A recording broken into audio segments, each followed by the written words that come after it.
Didik TV KPM.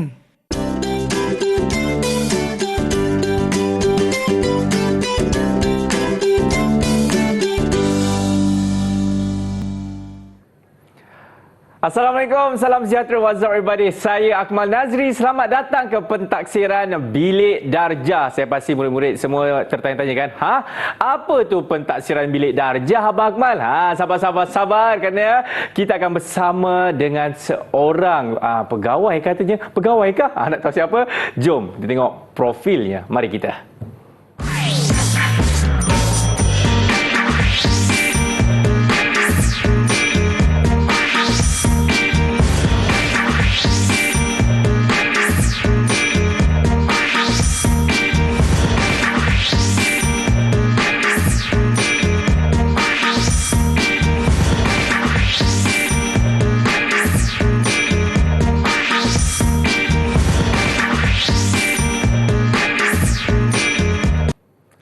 Inilah pegawai yang saya masukkan tu, iaitu Dr. Norhana. Assalamualaikum Doktor, apa khabar? Waalaikumsalam Akmal. Akmal pula apa khabar? Alhamdulillah terbaik Doktor.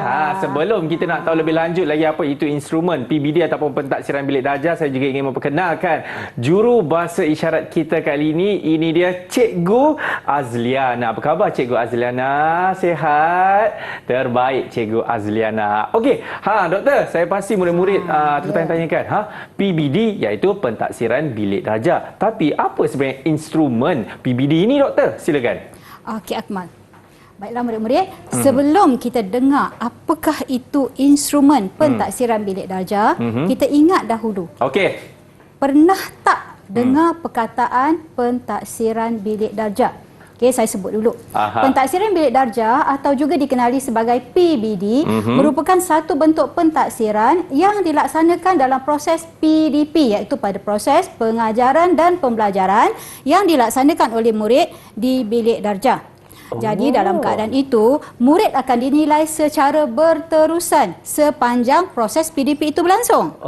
Jadi apabila pentaksiran Bilik Darjah dilangsungkan, berlaku di Bilik Darjah, murid berpeluang untuk dinilai secara menyeluruh dalam Bilik Darjah, bukan hanya pada aspek kognitif. Itu yang dimaksudkan dengan pentaksiran Bilik Darjah. Jadi selepas ini kita akan lihat pula. Kita jawab soalan Akmal. Apakah instrumen bagi pentaksiran Bilik Darjah? Baik. Okey, mari kita mulakan. Inilah dia. Ketika kita melihat pentaksiran Bilik Darjah, saya mulakan dengan paparan ini, iaitu panduan pelaksanaan Bilik Darjah yang dikeluarkan oleh Kementerian Pendidikan Malaysia. Baik. Okey, berdasarkan panduan ini, kita mulakan dengan pengenalan. Pentaksiran Bilik Darjah merupakan proses berterusan. Tadi saya dah jelaskan pada Akmal. Betul.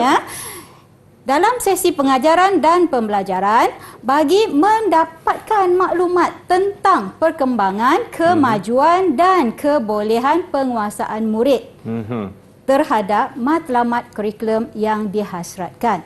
Jadi sebelum bicara lagi tentang instrumen, kita sebut lagi perkara yang kedua yang penting berkaitan dengan pentaksiran Bilik Darjah.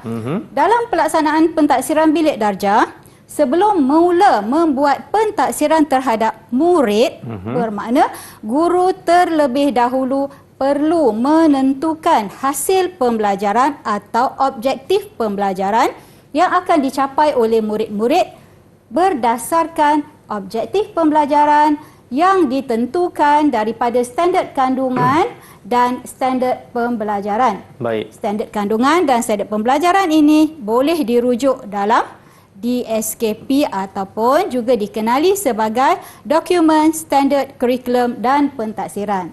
Jadi berikut, yang ni saya paparkan, yang ni dapat kita lihat bersama-sama. Apakah yang saya sebutkan, apakah yang saya maksudkan dengan standard kandungan, standard pembelajaran dan standard prestasi yang digunakan untuk mentaksir murid tadi. Baik. Okey, seterusnya kita lihat pula apakah instrumennya. Suspend Doktor. Suspend. Memang Instrumen bagi pentaksiran Bilik Darjah secara umumnya terbahagi kepada tiga, iaitu pertama, guru. Kedua, pentaksiran kendiri. Dan ketiga, pentaksiran rakan sebaya. Jadi kalau kita lihat ketiga-tiga ini ada di dalam bilik darjah ketika satu-satu proses PDP ataupun proses pengajaran dan pembelajaran berlangsung. Okey, baik. Jadi daripada tiga instrumen pentaksiran tadi, kita akan lihat satu demi satu bagaimanakah kaedah untuk kita melaksanakan pentaksiran ini. Jadi kita lihat kaedah yang pertama untuk mentaksir PBD. Okey. Iaitu pertama, PBD boleh ditaksir berdasarkan pemerhatian. PBD juga boleh ditaksir berdasarkan lisan. Okey. Dan selain itu, PBD juga boleh ditaksir berdasarkan penulisan. Okey, itu dia. Ya, Akmal. Itu dia saya perkenalkan apakah pentaksiran bilik darjah atau PBD dan saya jawab soalan Akmal, apakah instrumen bagi pentaksiran bilik darjah. Okey, itulah dia instrumen yang ada di dalam pentaksiran yang bilik darjah kan doktor, yang baru saja disampaikan oleh doktor tadi. Saya pasti murid nak tahu lebih mendalam lagi kan mengenai PBD ni, tapi kita nak rehat dulu. Anda semua jangan ke mana, selepas ini kita akan kembali lagi dalam PBD.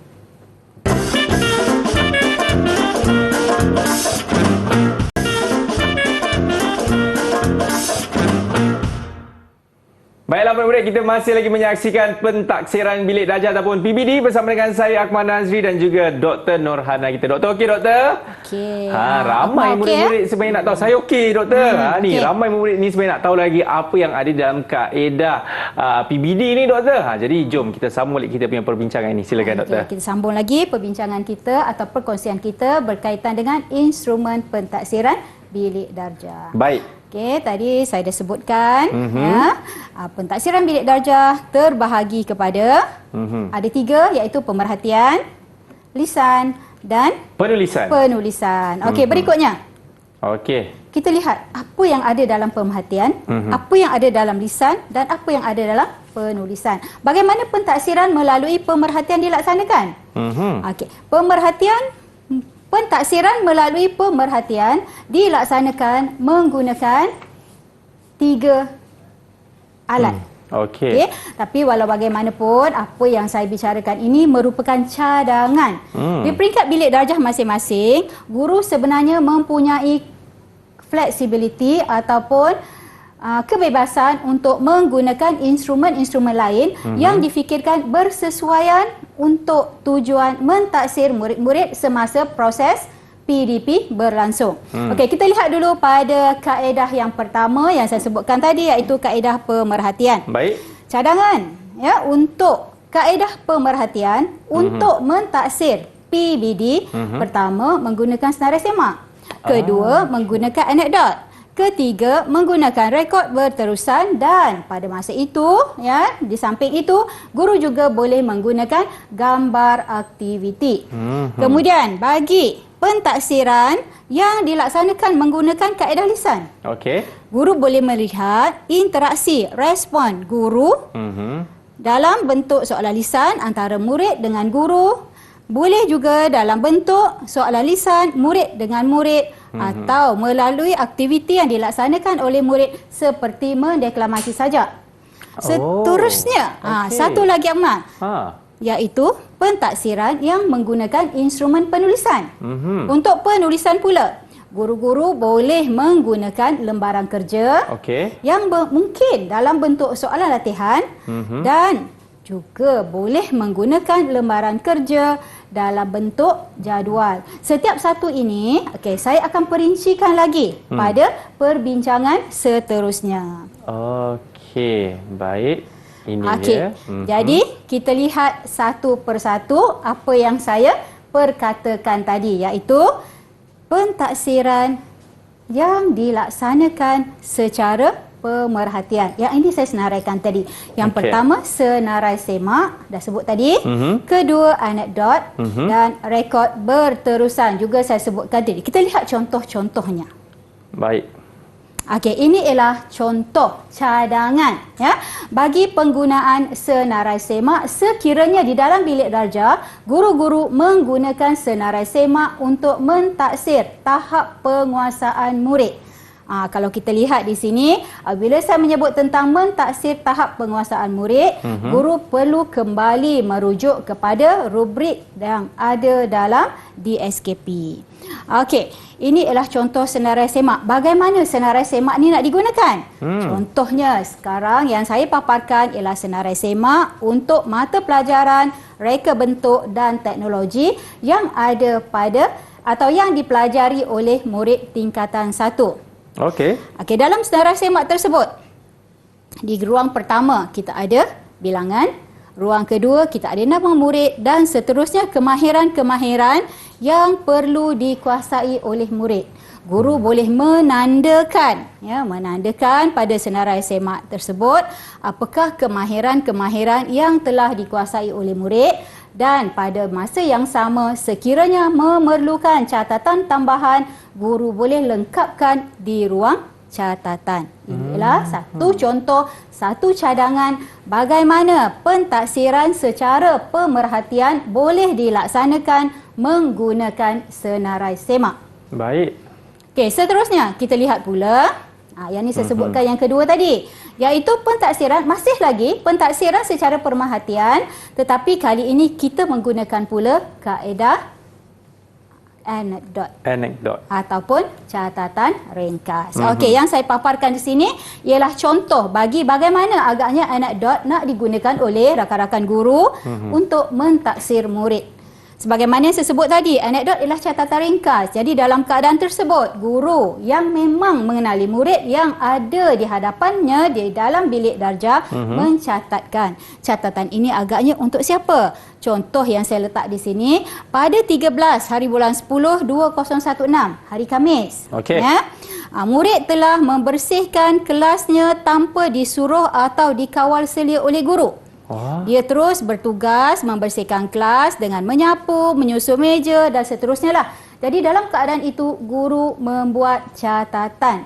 Kerana tadi saya katakan, pentaksiran bilik darjah merupakan pentaksiran yang berterusan dan pentaksiran yang menyeluruh. Jadi dalam aspek ini, kenapa catatan ini atau anekdot ini kita terima juga sebagai satu daripada instrumen dalam pentaksiran PBD. Kerana daripada catatan ini, guru dapat mengenali muridnya, bagaimana sikap muridnya.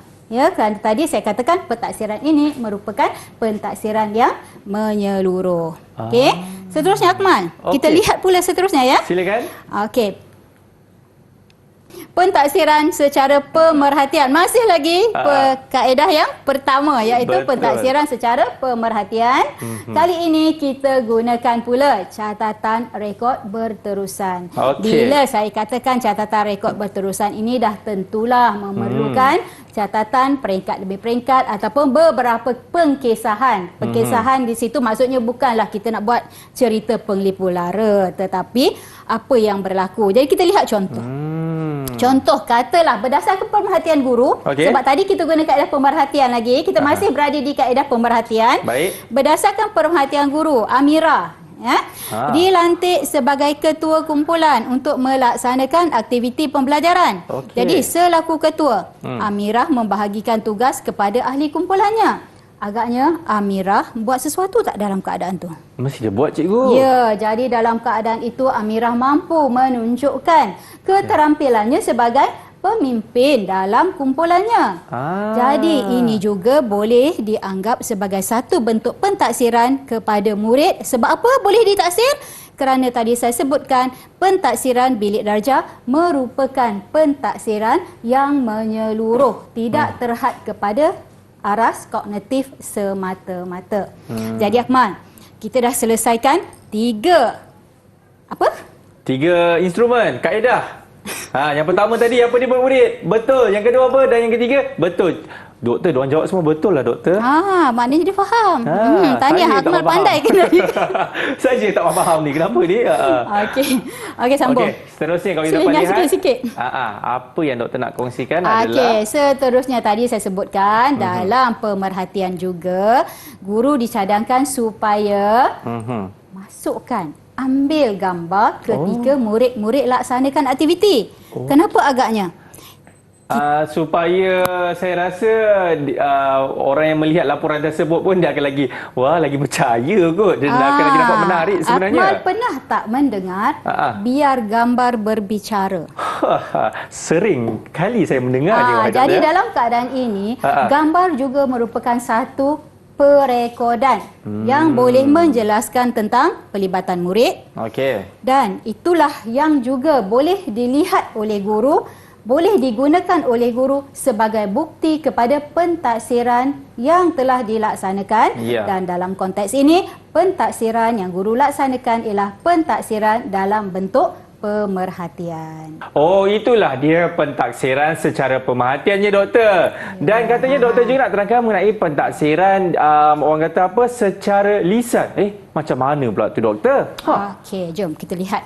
Pentaksiran secara lisan. Bagaimana PBD ditaksir melalui pemerhatian lisan?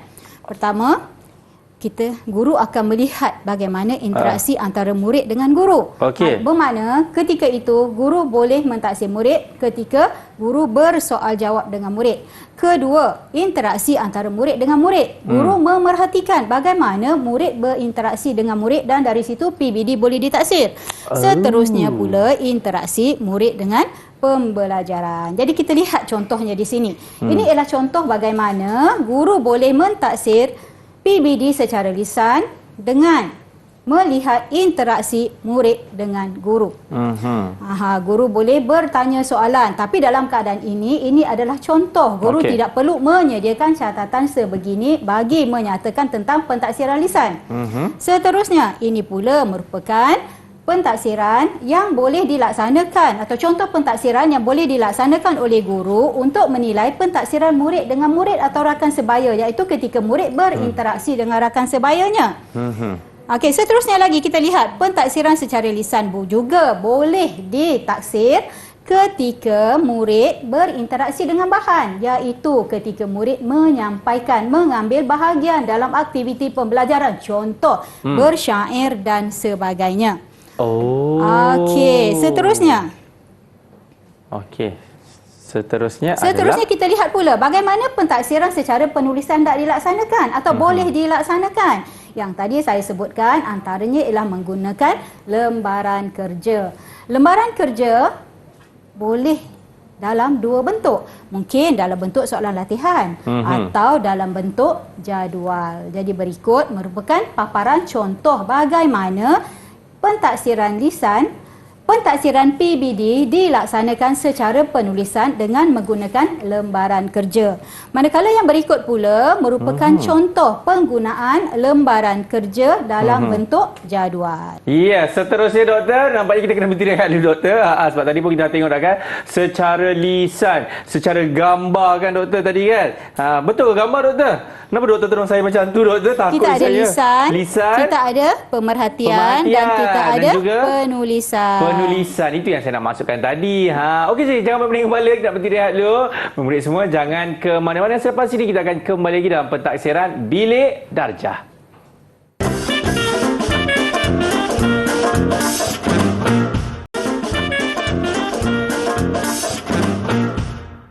Baik, masih lagi menyaksikan pentaksiran Bilik Darjah bersama dengan saya Akmal Nazri. Doktor, jom kita sambung balik kita punya perbincangan di dalam instrumen PBD ni. Boleh ke? Okey, boleh. Okey, silakan. Jadi kita lihat seterusnya. Kita dah sebutkan 3 kaedah pentaksiran tadi, iaitu lisan, pemerhatian dan penulisan. Okey, seterusnya kita lihat selain daripada 3 kaedah tadi, guru juga boleh melaksanakan pentaksiran dengan meminta murid melaksanakan pentaksirankan diri. Okey, bagaimana caranya? Sebagaimana yang dipaparkan, iaitu pertama dengan menyediakan lembaran pentaksirankan diri atau lembaran refleksi. Murid boleh membuat refleksi tentang apa yang telah mereka pelajari. Kedua, penggunaan rubrik, dan yang ketiga, penggunaan senarai semak. Kita lihat huraian setiap satu. Pentaksiran kendiri boleh menggunakan lembaran pentaksiran kendiri, tadi saya dah sebut, penggunaan rubrik, penggunaan senarai semak, dan satu lagi yang boleh ditambah selain dari 3 tadi ialah skala kadar. Kita lihat satu persatu. Ini ialah contoh bagi lembaran pentaksiran kendiri ataupun lembaran refleksi yang boleh digunakan oleh murid. Bermakna murid menilai apakah yang telah mereka fahami, apa yang telah mereka kuasai dalam satu-satu proses PDP. Seterusnya, ini pula pentaksiran kendiri menggunakan rubrik ataupun borang yang boleh murid tandakan manakah aspek yang telah mereka fahami, yang telah mereka kuasai berdasarkan proses PDP yang dikendalikan oleh guru. Okey, seterusnya lagi kita lihat.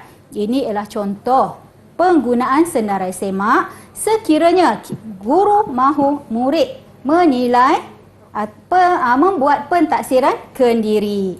Jadi murid boleh mengatakan ya ataupun tidak pada aspek kemahiran yang telah dikuasai oleh murid atau yang telah diajarkan kepada murid. Okey, seterusnya satu lagi bentuk pentaksiran PBD yang boleh digunakan ialah pentaksiran rakan sebaya. Tadi kita lihat bagaimana murid membuat refleksi terhadap apa yang telah dipelajari. Tapi kali ini kita memberi ruang kepada rakannya pula menilai rakan sebaya atau rakan sekelasnya. Contoh aktiviti pentaksiran rakan sebaya. Pertama, dengan cara memberi ruang kepada murid untuk menyemak hasil kerja rakan berdasarkan objektif pembelajaran yang ditetapkan oleh guru.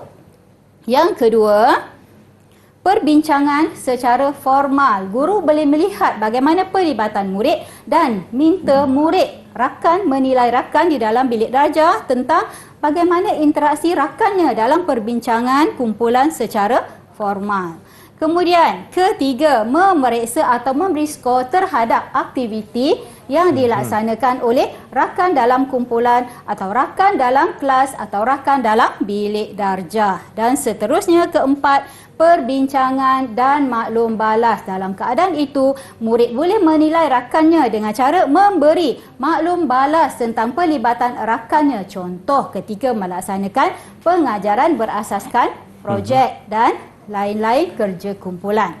Dan yang kelima ialah bila tadi saya sebut kerja berkumpulan, satu lagi ruang yang boleh digunakan oleh guru untuk mentaksir PBD menggunakan kaedah pentaksiran rakan sebaya ialah rakan atau murid menilai rakannya ketika mereka sama-sama melaksanakan satu-satu kerja kumpulan. Kerana dalam keadaan ini murid yang terlibat sama secara langsung dan mereka tahu bagaimana pelibatan rakan mereka yang mungkin ada kalanya tidak diperhatikan atau terlepas pandang oleh guru. Jadi dalam keadaan itu kita berlaku adil, guru ada ruang untuk menilai, murid juga ada ruang untuk menilai. Jadi untuk tujuan pentaksiran rakan sebaya supaya nampak lebih telus, dicadangkan supaya guru menyediakan borang maklum balas. Ini ialah contoh bagaimana borang maklum balas untuk pentaksiran rakan sebaya boleh digunakan oleh